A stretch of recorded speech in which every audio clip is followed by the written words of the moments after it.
एक बार की बात है, एक छोटे से गांव में हरे भरे पहाड़ों के बीच एक छोटा लड़का रहता था जिसका नाम था रवि। रवि को ड्राइंग करना बहुत पसंद था।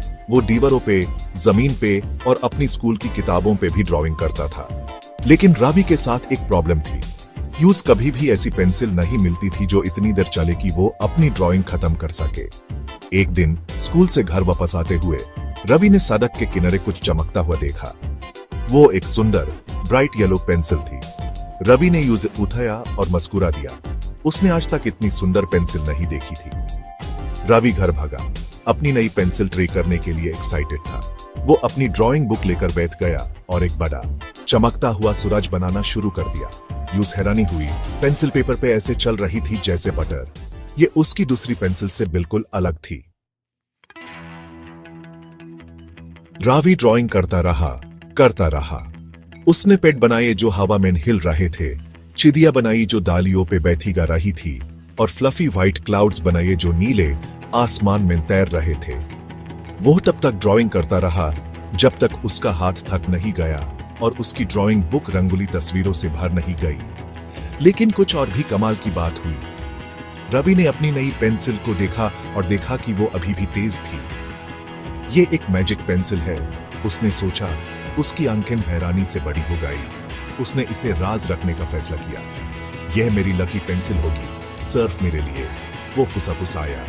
अगले दिन रवि अपनी मैजिक पेंसिल स्कूल ले गया। वो इसे क्लास की सबसे अच्छी ड्राइंग बनाना चाहता था।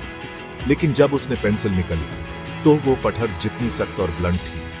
उसने ड्रॉ करने की कोशिश की, लेकिन पेपर पे कुछ भी नहीं बना। रवि कंफ्यूज था। मेरी मैजिक पेंसिल को क्या हुआ? उसने सोचा। तभी उसकी दोस्त माया ने उसे पेंसिल मांगी। वो अपनी पेंसिल घर भूल गई थी। रवि एक पल के लिए हिचकिचाया। वो अपनी मैजिक पेंसिल शेयर नहीं करना चाहता था। लेकिन माया उसकी दोस्त थी और यूं सच में पेंसिल की जरूरत थी। तो रवि ने शेयर करने का फैसला किया। जैसे ही माया ने रवि से पेंसिल ली, वो उसके हाथ में गर्म और स्मूथ महसूस हुई। उसने इसे ड्रॉ करना शुरू किया और यूं हैरानी हुई, पेंसिल पेपर पे आराम से चल रही थी।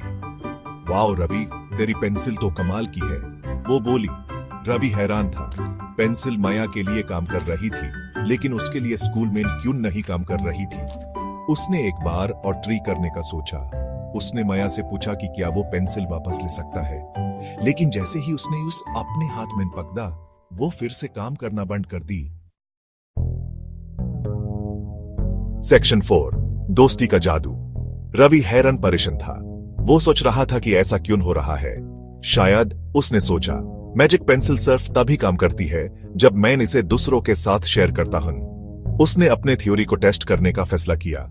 उसने पेंसिल अपने दोस्त अमित को दी और यूज कुछ ड्रॉ करने को कहा। और जैसे उसने सोचा था, पेंसिल अमित के लिए बिल्कुल सही काम कर रही थी। रवि ने अपने दूसरे दोस्तों के साथ भी ट्राई किया और हर बार पेंसिल अपना जादू दिखाती थी। रवि को एहसास हुआ कि पेंसिल का असली जादू इन खत्म न होने में नहीं था। असली जादू तब होता था जब वो इसे दूसरों के साथ शेयर करता था। जब वो शेयर करता था तो पेंसिल न सिर्फ उसके दोस्तों के लिए बल्कि उसके लिए भी खुशी लाती थी। सेक्शन 5, देने की खुशी। उस दिन से रवि हमेशा अपनी मैजिक पेंसिल अपने दोस्तों के साथ शेयर करता था। उसने सीखा कि शेयर करने का मतलब कुछ खोना नहीं होता, बल्कि साथ मिलकर कुछ सुंदर बनाना होता है। मैजिक पेंसिल उनकी क्लासरूम में दोस्ती और खुशी की निशानी बन गई। और इस तरह रवि, जिसको ड्राइंग करना बहुत पसंद था, ने शेयर करने का असली जादू जान लिया। उसने सीखा कि देने की खुशी दुनिया की सबसे जादुई फीलिंग है।